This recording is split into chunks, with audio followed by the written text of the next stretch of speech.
technology can't get in.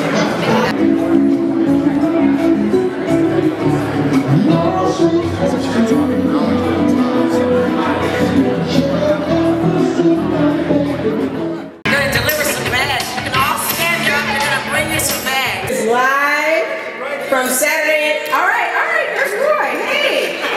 Live from, Monday afternoon at LA Live. We are Monday Live. You don't know, and you do like to tweet, and for those of you who don't tweet, I get it, first of all, you're socially averse, so you're like, I Facebook, and that's enough, I don't want to tweet. But if there's one thing as a group of business people I can tell you that I know for a fact, it makes corporations people, and people corporations. If you are a smart business person, someone in your organization should be tweeting. I know all of you are thinking the same thing. Okay, got a couple of people we want to acknowledge right now. A couple of General Stacy.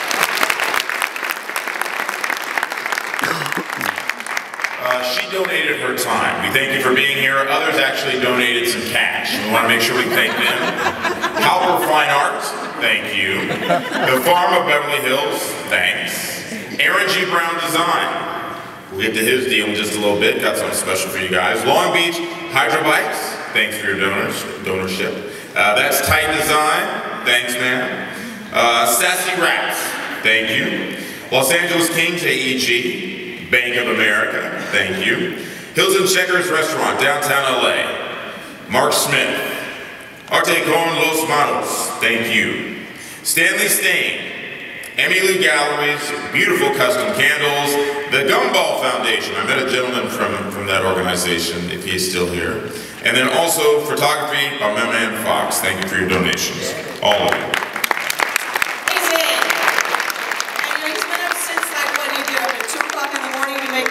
A 1:45 he's been up since 1:45, and he filmed a movie, and he came over here, and he did a great job. So thank you again, Chris. Yes, you get a lot of applause here. You're welcome back. That was the most phrase that people would use. So when they would see a drum, one of the first things they would say, oh, that's tight. And I kept getting that, and kept getting that, and kept getting that. And it stuck. One of my goals for CFRC is to one day, when you guys come in CFRC, you see these signs on the room, you're going to see one room that's going to say, this room furnished by That's Tight. Remember, if it ain't tight, it ain't right.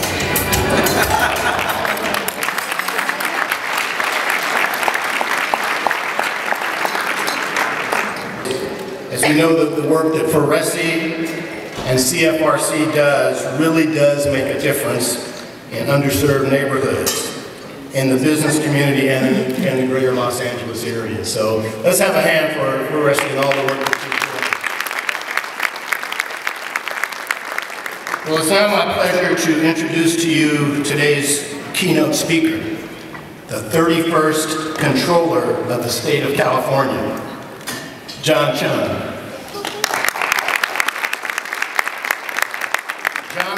Elected in November 2006 to serve as California's Chief Fiscal Officer. Controller Chang was elected to a second term in November of 2010. So he's been through some very rough times and challenging economic times with us and leading us. Upon taking office, he took immediate action to weed out waste, fraud, and abuse of public funds and make the state's finances more transparent and accountable to the public. He's proposed reforms to the state's public pension systems, help local governments navigate complex requirements during difficult economic times, protected California's precious natural resources, and ensured that more than $2.1 billion in unclaimed property was returned to the rightful owners. Chang is a son of immigrant parents from Taiwan. He was born in New York City and grew up in Chicago. Well, two cities that I enjoy immensely. He graduated with honors with a degree in finance from the University of South Florida and has a law degree from Georgetown University Law Center. Please join me in welcoming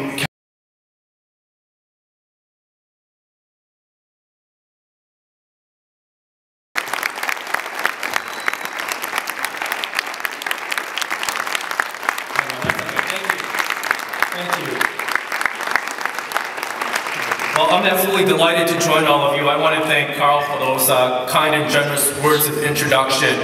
More importantly, I want to thank Carl and Union Bank for your leadership during the most recent financial difficulties that California experienced. As many of you know, I am the state's chief fiscal officer. Among my multiple responsibilities is I handle the cash management. So in 2009, when California was on edge, right, if you can only imagine this edge here, and we were at the point that the federal government is today, I didn't want our magnificent state to collapse financially. We saw a reference early to the Economist article, and just even in January, one of the articles referenced California as the laughingstock of America. And I said, no way, when I'm the state's chief fiscal officer, is this state going to default on our debt? So I had to take some incredibly unpopular but a difficult decision to make sure that we had a prosperous, positive future. And then I had to issue IOUs, even though I didn't want to. Your bank was kind enough to protect your customers, and when I had to issue IOUs to make sure that they didn't have liquidity challenges, that they could redeem them and that they could go forward trying to pay to keep their lights on, to make the mortgage payments, to provide loans for their businesses. So thank you very much for your leadership doing that. I just want to give a hand to Chris. Chris is on the circuit. Chris was right down the street on Saturday doing a good job. All of you better put your name on some bid at the silent auction because you don't want Chris chasing you. He's really good at it. So he was chasing down people, turning those contributions into multiple contributions. So Chris, thank you for your service. It is a true honor to always be with Diane Watson. As we know, Diane served so ably for this country. And then she retired, but to speak to the high quality person that she is nonstop and still attending these functions. It shows about the qualities behind the leadership, that she leads with her heart, her passion, and then I want to congratulate the honorees. For those of you who couldn't tell, Eric's really Asian. He's a good Chinese boy.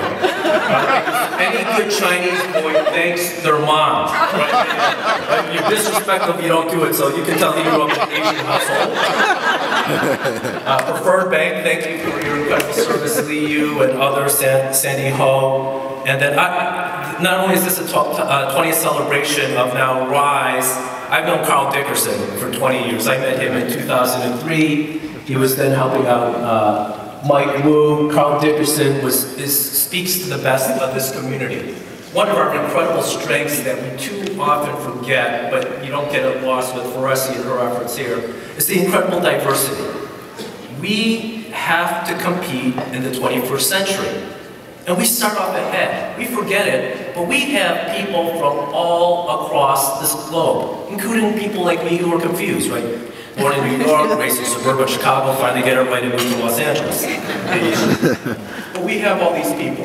And as we compete in a global platform and a technology-advanced economy, in part of what you're doing here at Rise, you need people who reach out. You need people who mentor. You need people who can bring forward the next generation.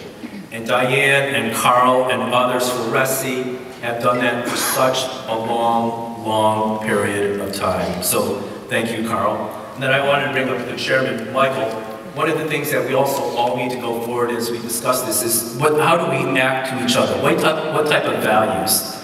In these difficult periods of time, do you tap into the best of us or do you tap into our worst qualities? If you ever go visit Michael's office, right, you'll see everything behind Michael's good and strong work, but what he's trying to bring forward, good community, great family. I remember the ugly racial epithets spray painted in our garage, go home Goop, go home Jack, go home Chang. But I was born in the 60s, I'm 50, and so it was a generation which I'm very proud of because we overcame a lot. Right? We're far from being perfect here in America, but we are a far different country than when I was born in 1962, named after John F. Kennedy. Now, if you have political affiliations, my dad wanted to name me Richard. Split hospital. But what has happened is, frankly, great about America. But we can't forget it took a lot of hard work to reach our greatness. And sometimes when you get lazy, when you don't remember prior generations, when you don't remember what's best for all of us, because we only succeed if we build a strong middle class for America, and that we don't segregate our people, then we're going to revisit their past errors. And so I want us to remember what we did wrong in 2007, 2008, and as we make progress today, that we don't repeat that again. So in 2007, when I assumed office, one of the things I did with my transparency efforts was to highlight the state's fiscal picture. And what was disturbing and frankly unexpected for people, and very controversial because I started posting the state's financial information, is that our great state, California, with the world's 9th largest economy, with a state domestic output, our state GDP of slightly less than $2 trillion, started operating in deficit July 13th, 2007. We've been operating on borrowed money to keep our existence afloat. Now, we know that you can do that, and it's okay to do that for the short period, but you can't do that over a long period of time, because it puts you in a bad predicament. You know at some point it is all going to implode. Now, let me put that positionally. So the state operated in deficit beginning July 13, 2007, and the national recession hadn't begun in the United States yet. It was officially called by the National Bureau of Economic Research in the winter of 2007. California's unemployment rate for the last 2 months of the year were 5.7 and 5.9%. And then it ballooned into 12.5% for the last 4 months of 2010. So officially, 1.34 million Californians lost their jobs. Those are the people Forescee and the others are trying to help get through these difficult times. Now, in that period of time, when I last spoke to you, October of 2008, there was a month after we just had the largest bankruptcy in United States history, Lehman Brothers. And many of you were fighting to keep your banks alive. And just thank you to Wells Fargo and Bank of America, because my wife have worked for you in the past. So thanks for giving my wife a job in the past. Now, we had the recession, you had the financial crisis, and California was in free fall. After the former governor signed the budget 100 days late, we were losing jobs hand over fist, and the state was losing tax revenues. The former governor signed a budget in excess of $103 billion, but our tax collections were $87.8 billion. So we missed by $16 billion. In fact, part of the financial problems that we're trying to recover from, and the financial discipline that needs to be followed in Sacramento is in part just that 1 year. When you miss that big in 1 year, and we miss multiple years, it takes a long, long time to recover. On top of that, we started loss of job creations. It impacted real people, including the people that you are trying to serve.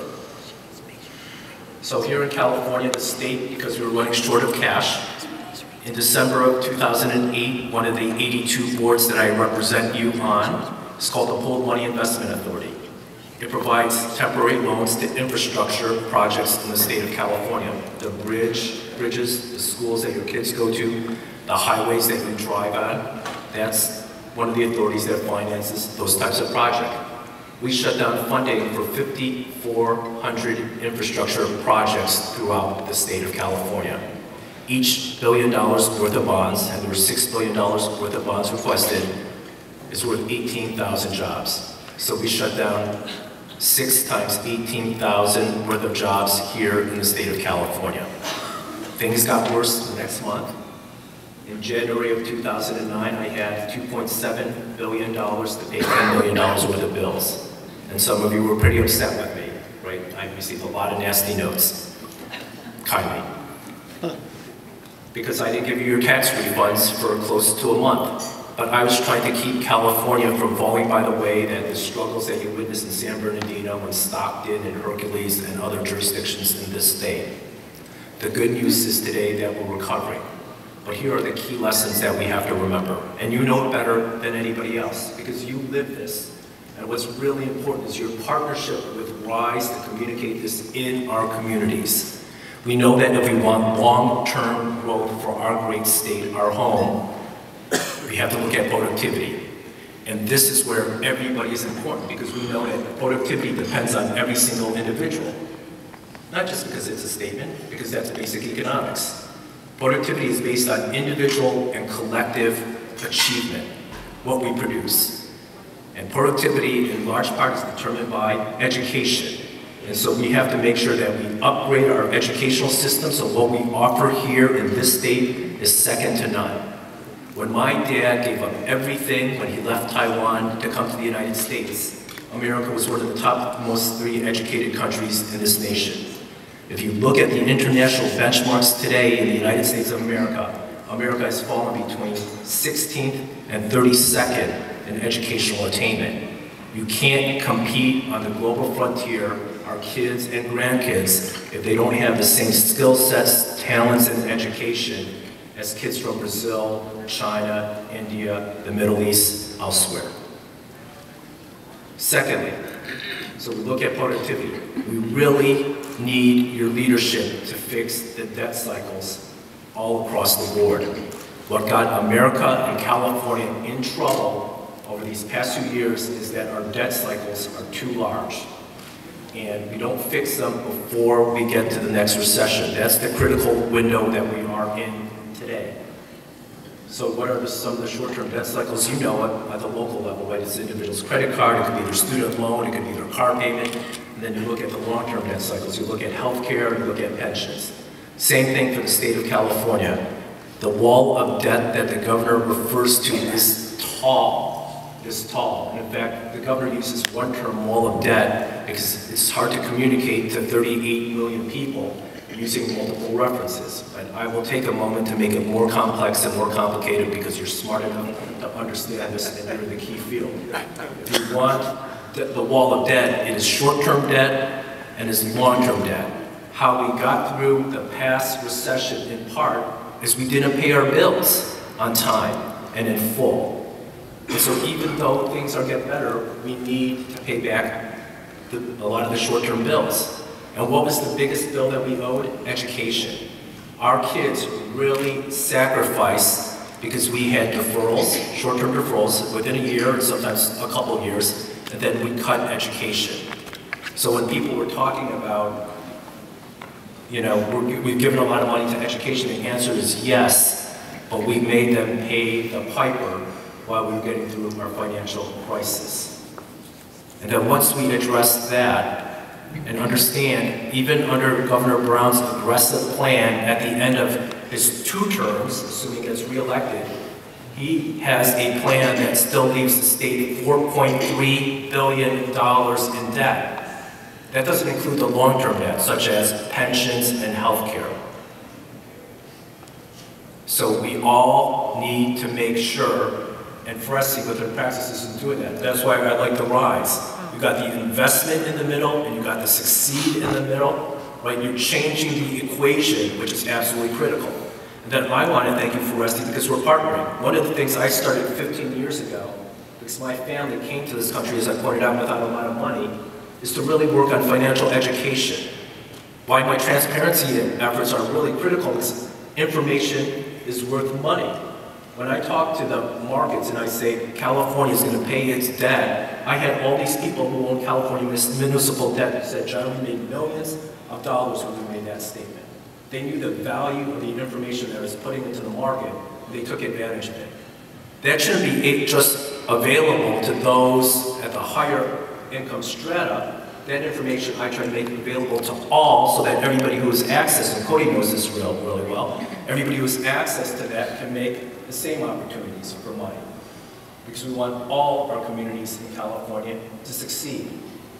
So the key efforts that we have going forward are what Forescee is working on.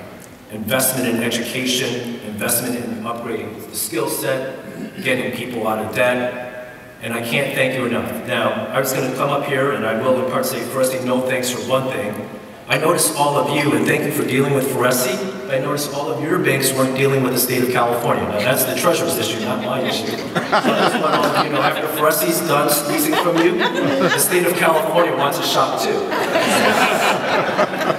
Let me just leave with this last point. Obviously I was in jest, but that's the value of your work. And by, as all of you know in the financial community, I pointed out human capital is the #1 important skill set. The #3 critical factor for growth in economy is infrastructure, but #2 is access to capital.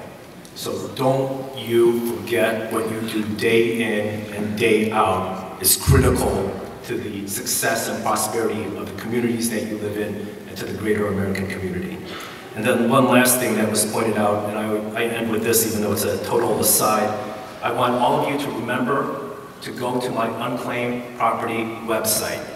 I'm still holding, even though I've returned, as pointed out, $2.1 million of your money, I'm still holding $6 billion worth of your money, and I want to return it. So we did a quick run. I'll call out your name, as I pointed out. Like Chair of the Tax Authority, it is not good for an elected official, if you remember back to Ronald Reagan's Spiro Avenue, to track where you live. So I didn't do any of this, so if I call out your name, it may or may not be you, especially if you comment in. Tony Lee, I have 150 matches. Michael Costa, there's 8 matches. Julian McCullough, there's 1 match for $500 from Amica Mutual. Community Financial Resource Center, you owe $201, so I just gave you $201 back. Educational institutions, Pepperdine University, you have 14 matches, including $5,898. Where's the Pepperdine representative? Okay, and Wells Fargo is here. Wells Fargo owes you some money, so let's talk. China Trust Bank, you have a couple matches, including $605. AEG, that one person who showed up, thank you. As Chris pointed out, you're owed $845. And Bank of the West, you have 172 matches, including $1,227. You should buy a lot of those centerpieces over here. Yes. But if you want to check, just go on your smartphone. It's www.claimit.ca.gov. Forescee, Michael, Rise, your staff, and to all of you, thank you very much for your support. Thank you for making a difference in our Southern California community.